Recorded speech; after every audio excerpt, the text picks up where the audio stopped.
X again. I'm here with another video today, and it's about Campos. I told you in my last video that I was planning this video, that I've been working on this video. I've also told you that I'm working, or that I have tried to work with new software, but that takes too much time. I don't have the time to learn all this and do all this, so I am sorry. This is the way I will do this video. You people know I can't edit anything, so please forgive me if I will say some stupid things in this video, because I can't add them out. So, okay, Campos. I want to talk about Campos, and I want to talk about him. I looked at stuff from the beginning, not at the things we know now. I just asked myself, why did we find him suspicious from the beginning? Why did I find him suspicious from the beginning? And I just wanted to have a closer look. And that's what I did. And that's what I want to share with you. So I think Campos, there are just two opinions about him. He's a hero or he's involved. There's more or less nothing in the middle.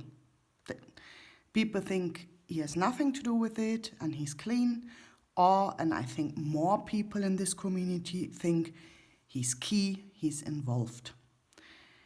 The ideas about his involvement, they are quite different. Some people think he is the second shooter, or he even is the shooter, and Paddock was dead before the shooting started, and it was Campos who did the shooting.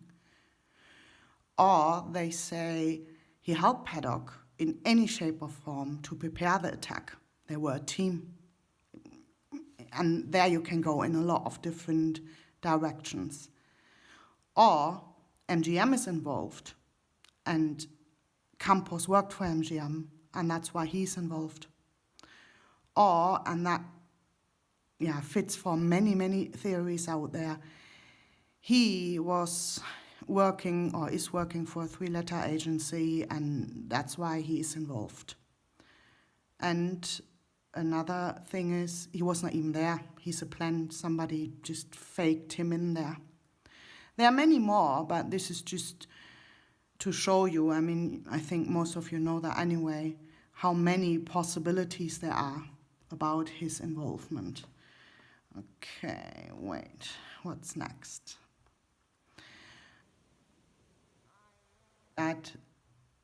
What did we find so suspicious from the beginning? He was a key witness, and we found out, in the first 2 weeks of October that he went to Mexico, and we were like, what? The key witness is allowed to go to Mexico? We do not even know if he's involved or not, so why can he go? We found that very strange.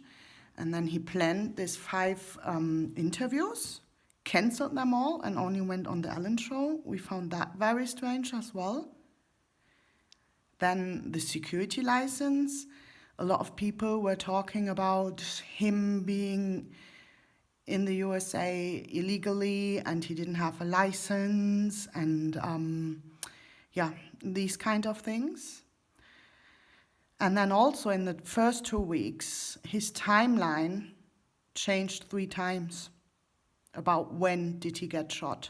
And we all found that more than strange, that it did get changed so often. And it was all around Campos. And then this general thing, he was up there and he didn't see anything, nothing at all. Nada, zero, nix. You know what I mean? It's like we all couldn't believe that this man didn't see anything. Choice I made, I filtered it. Yeah, there are many other things which we all found suspicious, but I can't cover them all in this video, or it will be a 24-hour video. So a lot of people spend time on the question, why did he look so different on TV, put on weight, you know. Then the strange bodyguard in front of his house, and there are so many things. But I will only cover these things, which I... Okay, let's have a look at Campos' timeline. So, his timeline after the event. He went to Mexico on the 6th. He came back from Mexico in the evening on the 8th. He crossed the border in California and he used a rented car. He didn't go home. He went straight to a room which MGM offered him. He stayed at a hotel. I think before he went to Mexico, he stayed there already. And he went back to work at the end of October. So the question, I mentioned it before, was at that time, why did they let him go? And how was he able to drive with a gunshot wound? I think the gunshot wound is covered now. I mean, we have seen it. I have a very poor quality photo. I wasn't able to do it any better, but you can see it here. This is supposed to be this thin line of blood. So the bullet fragment, that's what the FIT report says, yeah, bullet fragment, maybe hit him somewhere here. You can hardly see it. I've seen a better photo of it. Somebody sent it to me a while back when this video came out, but I didn't save it. Clever, I know, but I didn't. So that's the gunshot wound. Why did they let him go? Well, easy. He wasn't a suspect. Yeah, they didn't think he was involved in any shape or form, so he was a victim. He got shot by the person who did the attack. That's why he was a free man and he was free to go. If he wanted to go and see his father, because that's what he said, the reason was he can go. If he isn't involved, let's just think that for 1 second, of course he can go. He's free. He has not done anything. So he could go. The police maybe said, come back. After that, we might have more questions, but they let him go. Okay, the interviews. He or whoever planned 5 interviews, yeah? CNN, ABC, NBC, CBS, Fox News. The first one was planned for the 12th of October with Fox News. It got cancelled hours before, and all the others got cancelled as well. So what they said is, MGM kept him off the air. Yeah. I put MGM planned the Ellen interview. I obviously don't know who planned it. Maybe his lawyer. I don't know.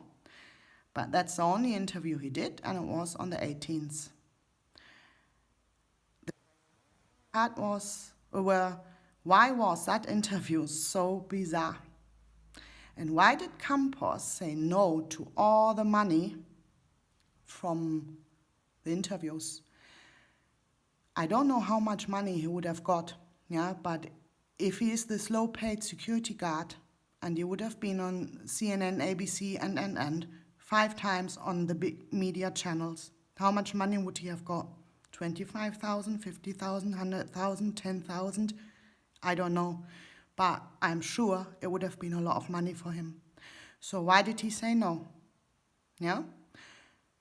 Did he say no because he's a shy guy? I mean, I think he is shy. I don't think he likes the spotlight. But money talks. So he maybe intended to go on there, or his lawyer told him, you should go, it's a lot of money.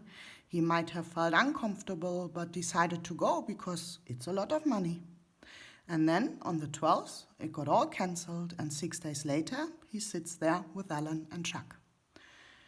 So what's behind that? Yeah? Did MGM offer him money?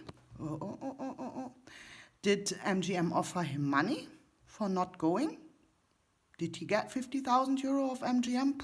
Pure speculation, I don't know. Or was it that MGM said, look, you work for us, you will not go on there, sign this piece of paper, and promise us not to talk to anyone, or you will get in trouble with our lawyers. I don't know, you pick. You pick. So, what did MGM do? MGM provided him a stay, and MGM planned his interview, maybe. Yeah? Okay, wait. I need to find the next sheet. Reading articles about it when I put this timeline together, and I just found some quotes which I wanted to present you. It's different opinions, and I just wanted to show you. So, Will Kemp, he's from Las Vegas. Oh, I don't know how to pronounce it. Attorney, yeah, you know what I mean, you can read. He said, there's a suspicion that they are trying to shape his testimony and don't want him to provide information to the public about the incident. Obviously, they want him to come out with a version of the timeline that's favorable for them. So that could be MGM's intention behind this, yeah?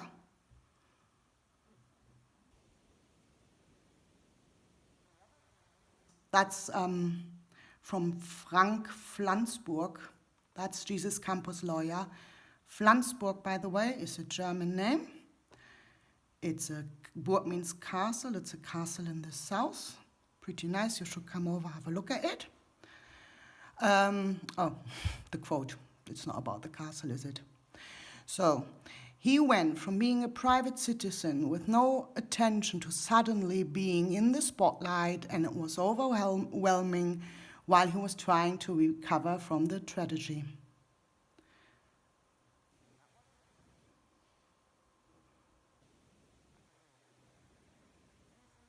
Witnessed one of the most dramatic episodes a human being could witness, and they are trying to do the right thing to protect him from the hyper paparazzi type environment that must be, in other words, swirling around this tragedy. They are doing what they should be doing, taking care of their employee. That's two different quotes from two different lawyers from, from the newspaper. So what is it? Is MGM the really, really good company who looks after poor Campos? Yeah? They are trying to influence him. You pick. You pick. One. Let's see.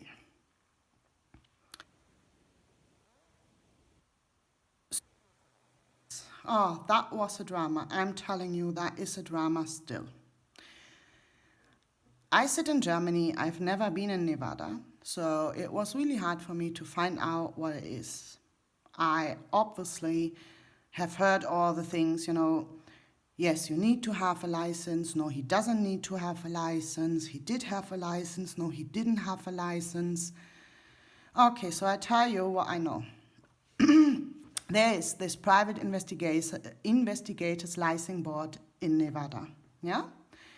It's not only for private investigators, it's for, let's see if you can read that. Private investigators, private patrolmen, dog handlers, security consultants, and, yeah? And it's focused. Let's see if you can see that. And is focused on eliminating unlicensed activity. So if you, for example, just go on a random website and find out how to become a security guard in Nevada, unarmed, yeah? Campos was an unarmed security guard. And you read about it. Oh wait, this is the armed one, I think. Oh no, it's not. You want to do it and you want to have your license. You need your passport, a passport photo. You need to complete the application. Of course, you need to pay some money, and you need to do the security guard exam. Yeah, fingerprints, all these. That's what you can read on this website. This is another website, and it says you need to be 21 and.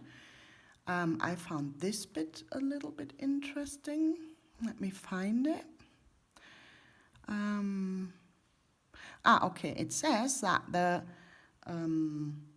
rules in Nevada are a little bit different to other states because casinos are able to provide their own certified training courses for their security force.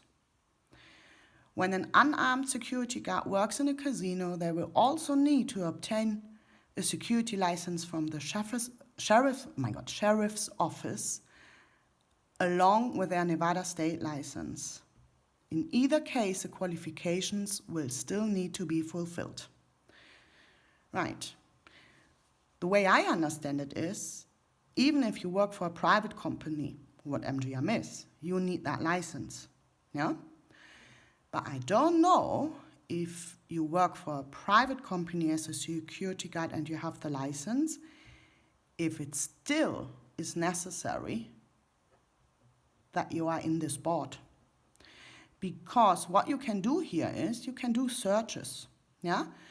You can type names in and find people. And